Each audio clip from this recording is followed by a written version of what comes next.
Hello, in this video I'm going to provide some early feedback on assignment 2 based on questions that have come up in help desk sessions and consultations. First, I'd like to cover some information related to the GPS behaviour. When getting the location, you may wonder why the accuracy is so low at first. Smartphones have a GPS radio in them. How this works is your device listens to a signal that comes from a satellite in orbit, in fact 3 satellites. These satellites broadcast a continuous signal that takes a full minute to be broadcast. So what happens is your device listens to this signal, and by the time it's listened to the signal completely, it has an accurate position. So you tend to get accurate values from the GPS after about a minute. Question is, how do you get a location before you've listened to this signal in its entirety? So until you get an accurate GPS position, the phone uses a less accurate position that it gets from triangulation of several mobile phone towers, or if it doesn't have access to phone towers, then it can get a rough position from a Wi-Fi base station. And how this works is that someone else's device that has a GPS at some point will have been connected to this base station, and it will have had a GPS position. And what happens is services like Google Maps or Apple's mapping service basically pair these bits of information, the access point and the GPS location, together in a database, so that then when someone else without a GPS sensor connects to the same access point, the database tells them that they're at the location and gives them a lower accuracy because it's not known exactly how accurate this value is. This is all by way of saying, for the first minute or so when you ask for the location, you can expect to get values of low accuracy, and once you start getting an accurate GPS signal, after about a minute, you'll start seeing values of say below 15 meters, and you should see them update pretty regularly from that point. You might wonder why you only get a couple of location changes. This is the sort of behavior you would see on a device without a GPS, or if the GPS is disabled. Basically in that case, especially if there's no radio for talking to mobile phone towers, what happens is it just uses the connection to a Wi-Fi base station.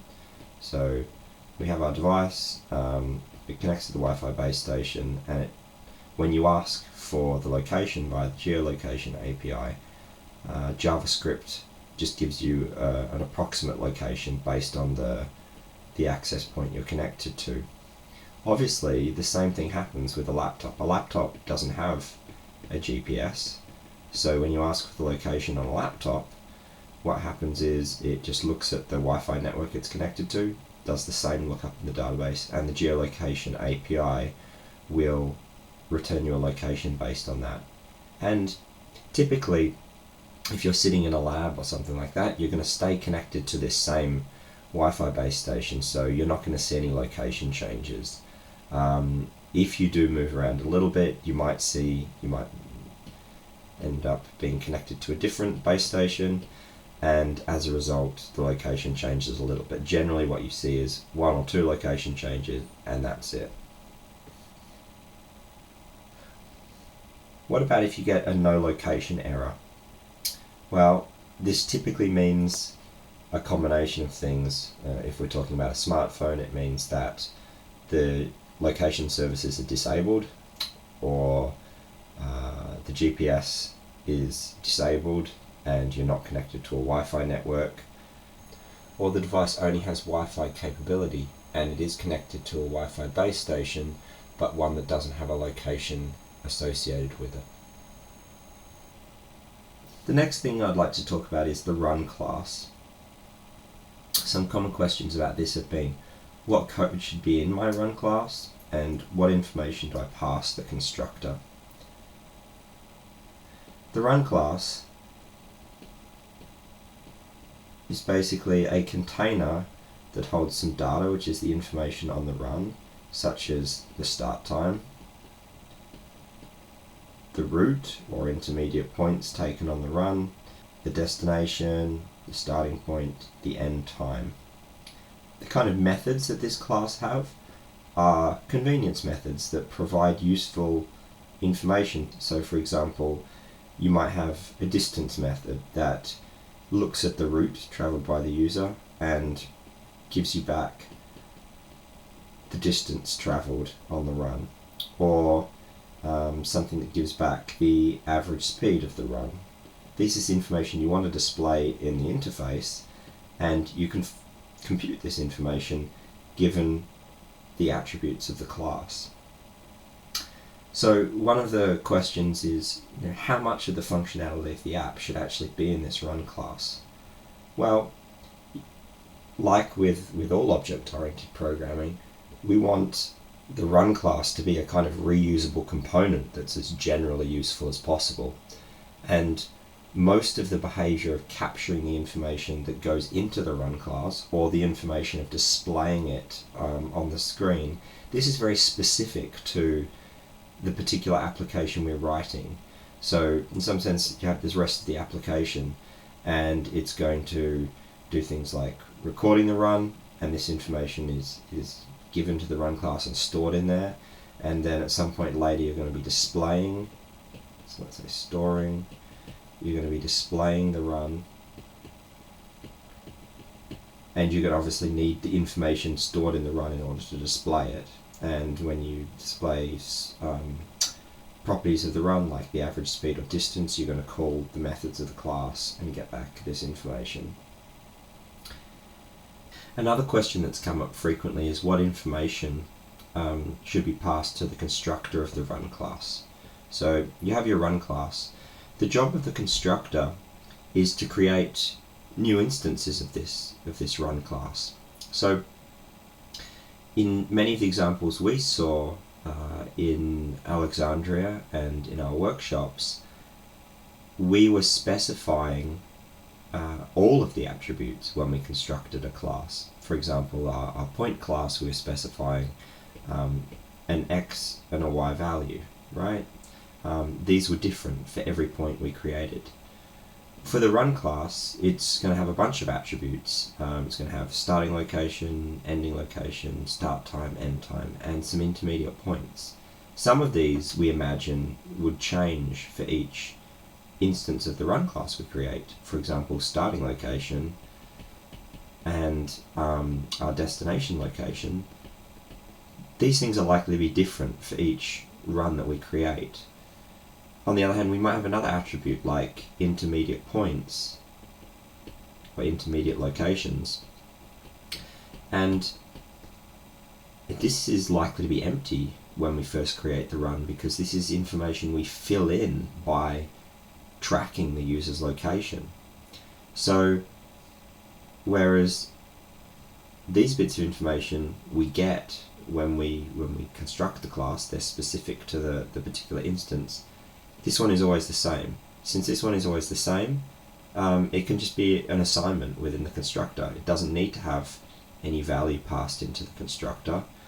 For these ones, we need a value passed into the constructor, and the way of doing that is to have our constructor, and we specify a starting location and an ending location as parameters to this constructor function, and then we use their values inside the constructor like we do in any other function. So then you have a line that says something like this: dot underscore starting location equals starting location. And all this is saying is set my attribute value equal to the value that's passed in. When the user specifies an argument to the constructor, starting location will be given that, and then that value will be assigned to the attribute. In the case of an attribute that's not being varied and not being passed to the constructor, well, we just set its value directly. So, simple answer to the question is you want to pass the constructor anything that you think will be specific to an individual class instance, or that at least you know the value of when you first construct the class instance. If you don't know something like the ending time, then you can give it a null value and use a mutator method later to give this a specific value based on the actual time it is when the user finishes that run. I want to talk now about some questions related to working with the APIs, especially the Google Maps API. So one of these questions is, when can I use Google Maps code? Like in our workshop and Alexandra examples, there are many useful classes and functions that can be accessed through the Google Maps API. And how you can use these is you need to obviously load the JavaScript for them, and that involves adding a script tag to your HTML file. And then what you need to do is you need to wait for this script tag to be loaded, and how you do that is via a callback function. So you specify callback. In our examples we always called it initmap. It doesn't have to be called that, you can call it whatever you want. And all we really know about this function is that when the script tag is finished loading, it's going to call your callback function, and at that point it's guaranteed that the Google Maps code has loaded and you can use it. If you try and use some geometry code, say, to work out the distance between locations, or you just try and create a latitude longitude object, class instance rather, prior to this function being called, it's not going to work because that code isn't yet available to you. So you need to make sure that any use of the Google Maps code happens after this function has first been called. And the easiest way to deal with that is, if you don't know when it's been called, or you've got your code in some other place, then you can create a global variable that's just a Boolean value that says something like, has Google Maps loaded, and give it a value false, and in this function here set its value to true. Has Google Maps loaded, and just say true, and then you can check this value in an if statement at other places in your code, and you can be sure that you're not going to, try updating a marker on the map before the map's even been loaded or created.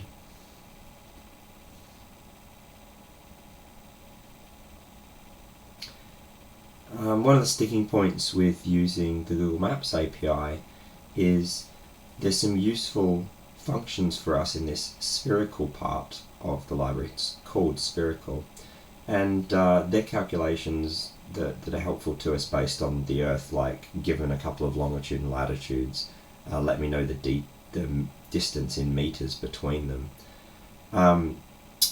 In many places in the Google Maps API, including with the Maps class itself, you can use either a latitude or a lat long class instance. Then you'd say something like, new google.maps.lat long, and when you call its constructor here, you would give it a give it a latitude value, and then you give it a longitude value. And what you get back from this is an instance of this class, but a lot of the maps class itself that we used in the earlier examples in the unit allow you to, rather than doing this, use a simplified version, which is just a normal JavaScript object literal that has a latitude property and a longitude property. And you could use these two things interchangeably, for example, to set the to pan an instance of the map class. You can't do this with the spherical API. If you're asking it to compute the distance between two latitude and longitudes, you have to give it instances of the lat-long class. You'll get a strange error if you try doing this. Another question that seems to come up a lot is where should I update on-screen information? So, for example, you've got your interface and it's got your map and it's got various things on it, and you've got some information here that's saying something like the current distance has been recorded, or the time of the run, this sort of thing. And if you want to be updating, say, the distance to the destination, this value here, so the question is, when does that information change? This information, a distance to the destination, changes every time the user moves. So you have to think about which part of our code gets called every time we move. So with the geolocation API, you specify a callback function that is called every time the user moves. So you say something like watch position, and you say has moved, and has moved here is just a function, has moved,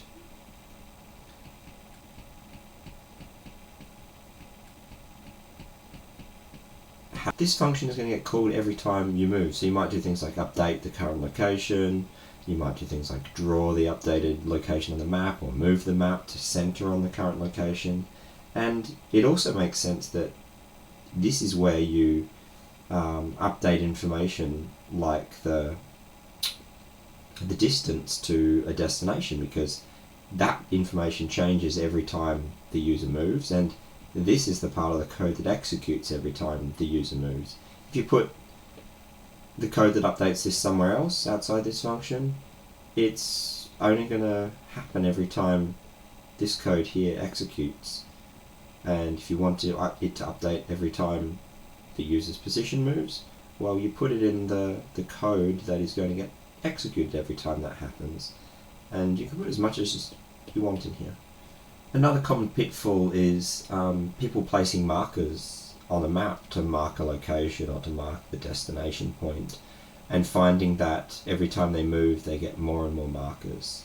So you have your has moved, or whatever you want to call it, success callback function for the geolocation API, and this code gets called every time you move. So if what you're doing here is do something like let's say you have a global variable and you call it marker, and this is like your position or something, and in here what you say is you say marker equals new, and you create a new marker, a Google Maps marker class instance, and you specify a position for it and a map. As part of creating this instance, if you specify a map, this marker gets added to the map. Okay, so here we have our little marker. So what happens next time the user moves? Well, this callback function gets called again. It creates a new marker with the new location and adds it to the map.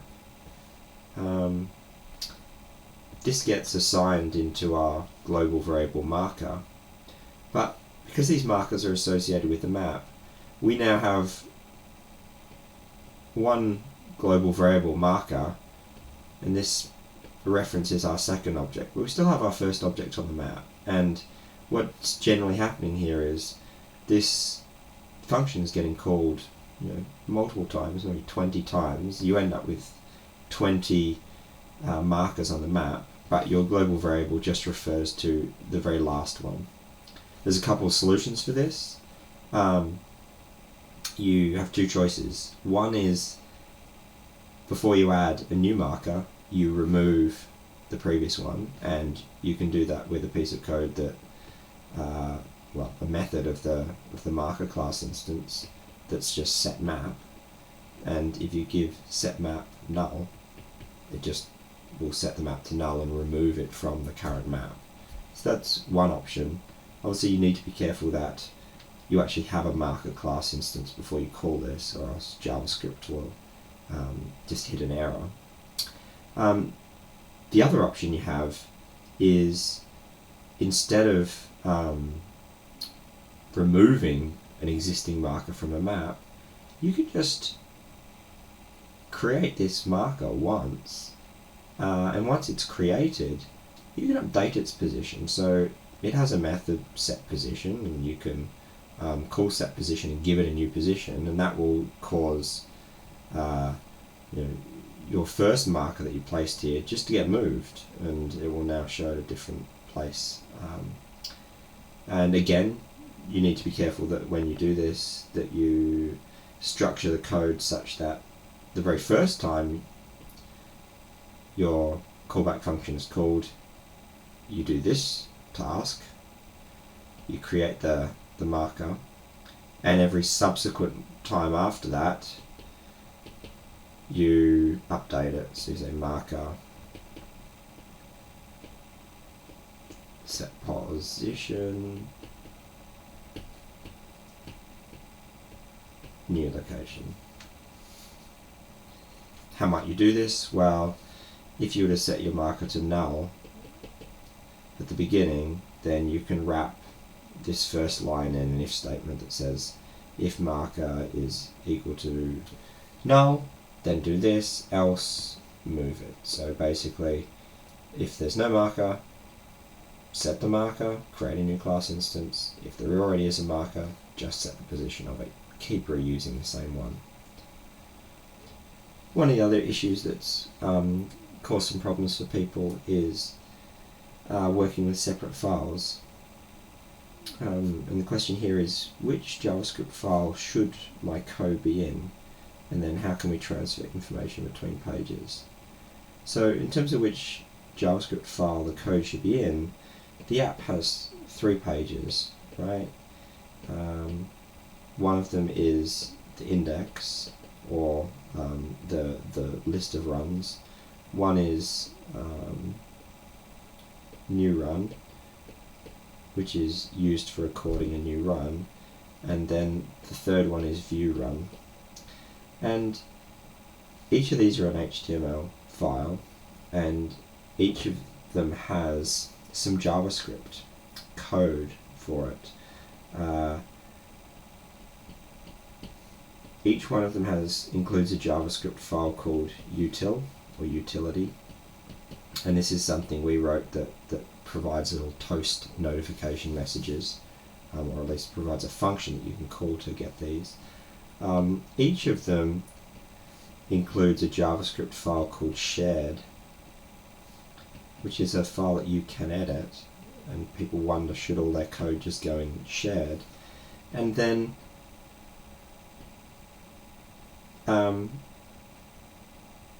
then each one of these HTML files has a specific JavaScript file that is its own one. So, these two are common in each one. This one is different in each one. And you can edit that one, or that one, or that one, or that one. So the question is, where should particular pieces of code go? Basically, you need to think about the piece of code and say, well, which of these 3 pages do I want that code to run on? If it's something like the run class, probably we need to display instances of the run class if we're on the index page. If we're on the new run page, we need to obviously create a new instance of the run class, and we need to add to it, and then we need to view information from an existing run on this page. So the code that provides the run class, as well as code to load runs from local storage and save them, it makes sense that that code is available to all pages. So, you know, it should fit within this shared.js file. If on the other hand you've got code like geolocation, location tracking, well, that location tracking code isn't used here on the index page. We're just listing runs there.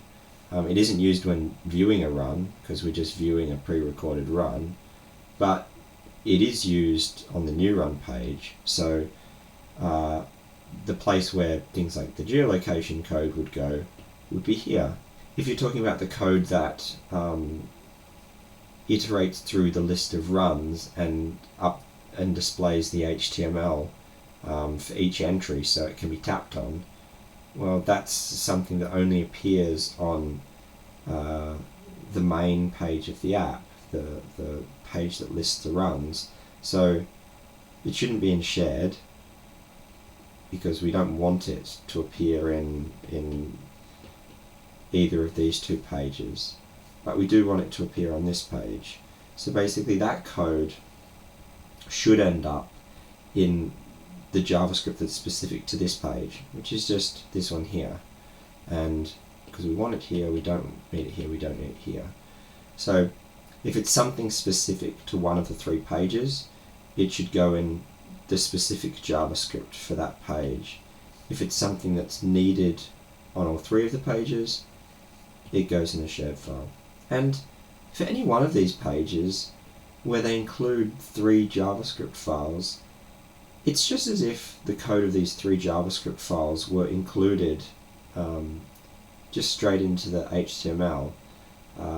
So, you know, new run can see all of the global variables and functions defined in shared and utility, and shared can see everything defined in utility. So you can create, you know, a global variable that holds a list of runs in your shared code, and then you can make use of that in your new run code. And because that shared file is included in all 3 pages, you can access it from the specific JavaScript from each of these 3 pages. The final question is, how can we transfer information between pages? There's no way to pass information like we can with web services or something like that, when you're just loading another page locally. But what we can do is all pages of the app, and when they're hosted on the same server or they're being used locally, see the same local storage store. So if you've got your thing that's your local storage, and you have one page here that's loaded in the browser and another page here. So this is maybe our index page, this is our new run, and our, say, view run.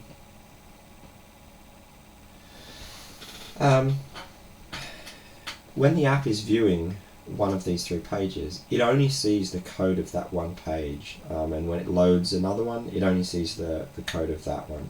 So let's say we're on the index page, and the user then visits the new run page. They record their run, this information gets saved back to local storage, and then we load the index page. And when you load the index page, it runs the code of the index page, it sees the run and displays the run as available.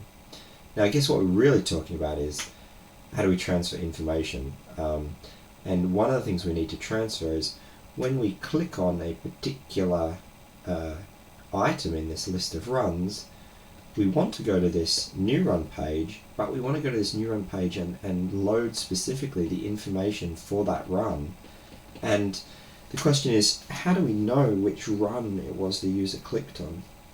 So if you have a look at the skeleton files for this, we have a couple of dummy entries in our index page, and we have a sort of dummy entry in our view run page that just updates the title at the top of the app and shows different things depending on which entry was clicked on here.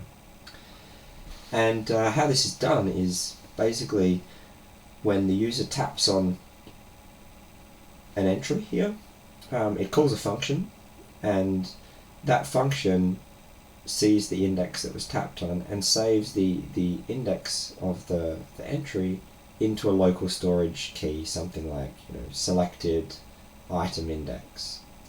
And then it transfers the user to this new run page, and the view run page, it knows to look for that same key within local storage. So it looks for an entry called selected item index, and when it finds it, it goes, oh, the selected item must be index number 2. So then it loads the run for that index and displays the information.